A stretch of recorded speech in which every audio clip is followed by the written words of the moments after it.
이승만 얘기를 어디서부터 꺼내야 할지도 모르겠는데 이승만 그분한테 초기 사상, 개화 사상을 전달해 준 분들, 가르쳐 준 분들은 선교사였습니다. 미국 선교사.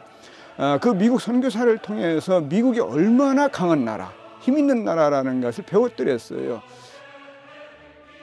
몰락한 양반 집안에서 태어난 이승만. 그는 아주 일찍 기독교를 받아들였다. 이 선택은 그에게 엄청난 행운을 가져다 주었다. 그 당시 미국 기독교계는 조선의 기독교를 널리 전파시켜줄 조선인 목사가 절실히 필요했다. 이 사실을 잘 아는 이승만은 목회자가 되겠다는 서약을 하고 조지 워싱턴 대학의 특별생으로 편입되는 특혜를 받았다.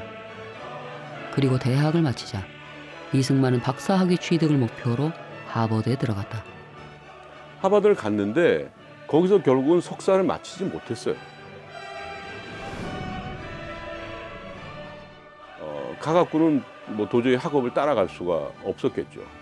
그러니까 이제 학교를 그 다음에 이제 프린스턴으로 옮기는데 이 과정에서도 미국 장로교회의 전폭적인 지원을 받았다. 석사 학위를 받지 못한 상태에서 박사 과정에 입학했고 게다가 2년 안에 박사 학위를 준다는 파격적인 보장까지 받았다. 그는 그 미국 사람들과 그 딜을 할 줄 알았어요. 보통 사람이라면 도저히 상상할 수 없는 거를 하나 하죠. 그게 뭐냐면 하버드에 편지를 보냅니다. 내가 프린스턴에서 박사를 받는데 하버드에서 나한테 석사를 달라. 그랬더니 하버드에서 뭐라고 그러냐면 그러면 계절학기를 와서 한 과목을 들으면 석사를 주겠다. 그러니까 세상에 제가 만약에 나 여기서 박사 받는데 아직 거기 석사 마치지도 않았음에도 불구하고 학위 달라. 그럼 주겠어요? 그럼 미친놈이라는 소리나 들었겠지. 그러니까 왜 이 사람들이 그러면 이런 짓들을 할까? 그 이유는 무엇보다도 자기네 출신이 말하자면 한국의 원주민 그 교역자로서 활동할 수 있는 그런 어떤 그 선례를 자기들 학교에서 이제 배출한 것으로 하고 싶은 거죠. 결국 조선의 기독교를 확산시키려는 미국 교단의 열망에 힘입어 석사와 박사 학위를 한꺼번에 받는 행운을 얻었던 것이다. 그 후 이 명문대 학위들은 이승만에게 전지전능한 수호천사가 되어주었다. 그가 지지자를 구하면 광적인 추종자들을 모아주었고 그가 출세의 문을 두드리면 그 문을 활짝 열어주었다.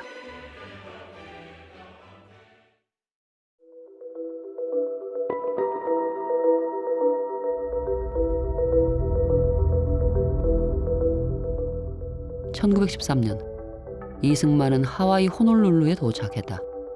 이때부터 그의 화려한 출세의 신화가 시작된다. 하와이로 그를 부른 건 친형제나 다름없던 박용만이었다. 박용만은 무장투쟁만이 조국을 독립시킬 수 있다는 신념을 가진 레지스탕스였다. 그는 미국의 네브라스카 대학을 마친 후 하와이에서 독립군 부대를 만들고 사관학교를 설립했다. 이에 반해 이승만은 교민들에 대한 교육 사업을 진행했다. 그런데 이승만이 하는 교육의 내용은 다른 독립운동가들이 가르치는 것과 전혀 달랐다. 그가 호놀룰루 신문에 쓴 글이다.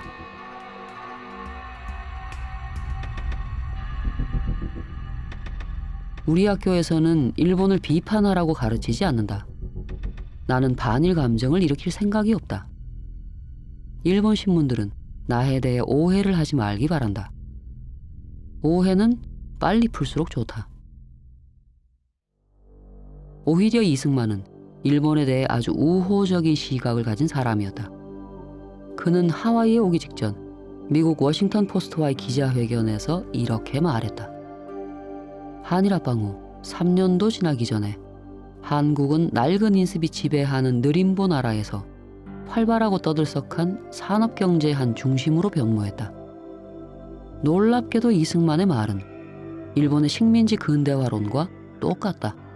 아니, 미국 신문에다가 일본의 식민 지배가 한국을 발전시켰다고 말하면 미국인들이 한국의 독립을 응원해줄 이유가 있나?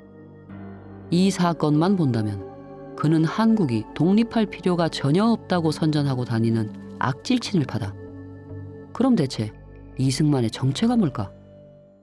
초기에 그분이 친일적인 걸로 보이는 활동을 하는 건 그 당시 미국의 주류적인 분위기가 친일적인 분위기, 러시아를 막기 위해서는 일본을 키워야 한다는 그런 분위기가 강했기 때문이죠. 그분은 미국의 주류적인 입장을 항상 반영하는 것이 자신을 위하는 길이고 자신의 권력에 접근하는 길이고, 그래서 미국의 주둔 세력, 이끌어가는 세력이라고 이승만이 파악했던 힘을 가진 세력들이 친일 성향을 보이면은 거기에 자신의 생각을 맞춰 나가는 그런 게 상당히 강했어요.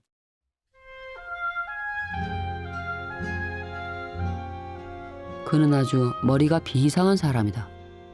미국과 일본이 관계가 좋을 때는 일본의 조선 지배를 극찬하면서 미국인들의 비위를 맞췄다. 그러나 한국인들과 있을 때는 반일 의식이 강한 교육자로 변신했다. 그런 이중 플레이를 통해 그는 하와이 한인 사회의 지도자로 급부상하기 시작했다. 그렇게 이중적인 태도인데도 이 사람은 어떻게 계속 지도자가 될 수 있었을까? 이게 어떻게 가능했나요? 하와이 한인 이민이라고 하는 1902년에 이민을 시작하면서 시작된 것이라고 볼 수 있습니다. 대부분 하와이에서 노동하는 일을 했습니다. 영어도 잘 못하고 학력도 없고 미국에서 멸시받고 있는 존재였지만 이승만은 미국 아이비리그 박사였고 YMCA를 비롯한 하와이 기독교 교계에서 존경할 만한 그런 지위에 있는 사람이었습니다. 게다가 이승만은 자신을 안중근 같은 독립투사로 보이기 위해 온갖 방법을 동원했다. 그는 습관처럼 손끝에다 입김을 부는 괴상한 행동까지 했다. 한인들이 궁금해하면 내가 일본 감옥에서 고문을 당해 아직도 손끝이 시리다 라고 설명했다. 이승만은 일본에 의해서 감옥에 갈 이유가 전혀 없었죠. 사실 뭐 일본이 이승만을 박해해야 될 이유는 전혀 없었어요.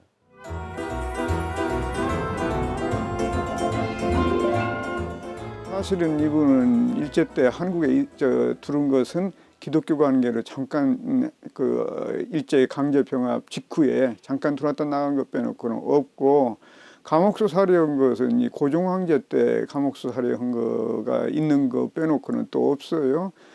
또 어떻게 보면 하나의 그 영웅, 뭐 역전의 용사, 그 일본의 뭐 고문을 이겨낸 뭐 그런 어떤 독립투사로 자기를 이미지 메이킹하려고 하는 하나의 이제 뭐 시도였고 뭐 거짓말이었다고 얘기할 수 있겠죠. 그러나 순진한 한인들에게는 아주 잘 먹혔다. 열성적인 지지자들이 구름처럼 몰려들었다. 그러자 이승만은 소박하게도 그들에게 딱 한 가지만 요구했다. I remember once he told me that if you want to be a good disciple of mine, follow me blind. 맹목적으로 나를 따르라. 대체 이승만은 무슨 일을 하려고 이렇게 맹목적으로 복종하는 추종자들을 원했던 걸까? 이승만의 첫 번째 목표는 박용만을 지지하는 하와이 국민회를 장악하는 것이었다. 그 당시 한인들은 정기적으로 독립운동 성금을 냈고 이로 인해 국민회는 미주 지역 최대의 독립자금 조달처였다. 이 사실을 잘 아는 이승만은 자신의 추종자들을 이끌고 국민회를 장악하기 위해 싸웠다. 자신을 반대하는 사람들에겐 테러도 불사했다. But how did you know he tried to kill your father? Because when my father was working in a farm, somebody came behind and, with that pick, hit him on the back, so he was in a hospital. And you think Sungman Rhee did it? The gang, one of his gang did it. He's taken over as president and the controlling factor in that particular organization, because he knew that at least they had some cohesion and they had steady funds coming in for his own purposes. He was bringing in his whole unit in there, and they didn't want that control to go accordingly. So that's when they had a big fight there. They shot guns and everything. 이승만, 그는 사이비 기독교인이었던 모양이다. 사랑을 실천하라는 예수님 말씀을 어기고 피 튀기는 테러까지 동원하며 국민회를 장악했다. 그리고 내 이웃의 소유물을 탐하지 말라는 10계명도 어기며 현란한 부동산 재테크에 착수했다. 1914년 7월 14일 이승만은 한인들이 모아준 여학생 기숙사 건립기금 2,400달러로 부동산을 구입했다.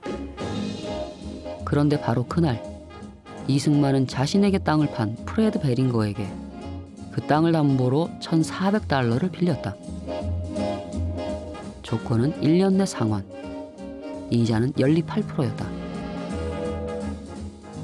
그런데 1년 후 베링거가 빚을 갚으라고 하자 이승만은 자기 빚을 국민회더러 갚으라고 떠넘겨버렸다. 그리고 점점 더 대담해졌다. 그는 국민회 재산인 여학교도 단돈 1달러에 인수했다. 그 후로도 그는 이런 짓들을 계속 반복했다. 국민회 재산을 담보로 대출을 받아 돈을 챙기고 마지막에는 자기 소유로 만든 국민의 재산들을 전부 매각해서 목돈을 챙겼다. 이것이 하와이 갱스터의 재테크 비결이다. 그런데 이런 짓을 하면 결국 감옥에 가지 않나? 당연히 감옥 갈 범죄행위죠. 법원에서 재판을 한다고 해도 정상이 굉장히 나쁜 범죄, 죄질이 우리가 흔히 쓰는 말로 죄질이 굉장히 나쁜 범죄 행위죠. 왜냐하면 굉장히 어렵고 힘들게 같이 고난을 당하면서도 어떤 민족의 독립을 위해서 모아놓은 돈의 성격이기 때문에 독립운동을 빙자한 횡령 범죄 행위다라는 것이고 그러한 행위를 현재의 법률적 잣대로 들여다본다면 징역 7년 이하의 형에 처해지는 범죄 행위죠.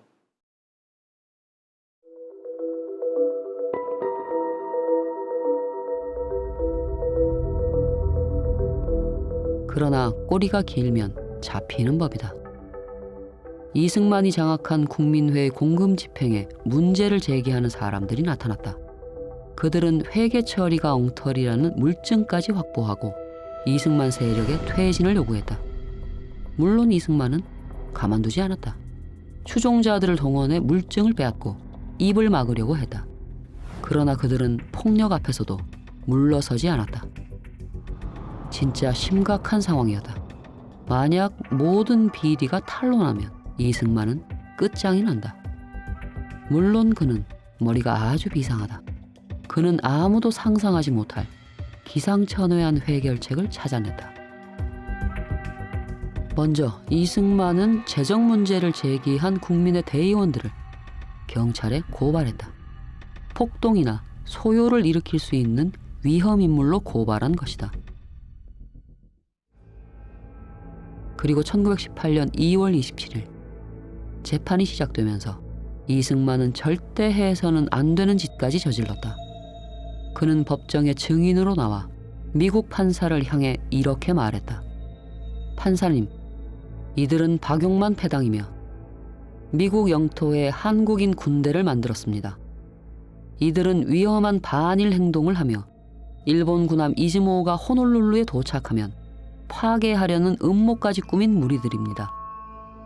이것은 미국과 일본 사이에 중대 사건을 일으켜 평화를 방해하려는 것입니다. 판사님, 저들을 조처해 주십시오. 믿기 힘들겠지만 이건 실화다. 실제로 그는 이런 증언을 했다. 그런데 이승만의 증언은 자신의 조국에 대한 명백한 반역 행위 아닌가? Si je me place du point de vue d'un Français qui se verrait trahi par son compatriote alors qu'il est dans un pays étranger et qu'il essaie d'aider son pays, donc il considérerait ça comme de la trahison. Et puis, si un Français avait donné à l'étranger pendant la Deuxième Guerre mondiale une interview expliquant que l'occupation allemande de la France était bénéfique pour la France, à la fin de la guerre, il aurait été aussi considéré comme un traître à la patrie officiellement par tout le monde. 만약 이승만이 프랑스 사람이었다면 1944년 프랑스가 나치로부터 해방됐을 때 그는 프랑스 법정에 세워졌을 것이다. 그리고 어떤 변명을 하며 선처를 호소했더라도 이승만은 A급 반역자로 판결을 받고 사형을 받았을 것이다.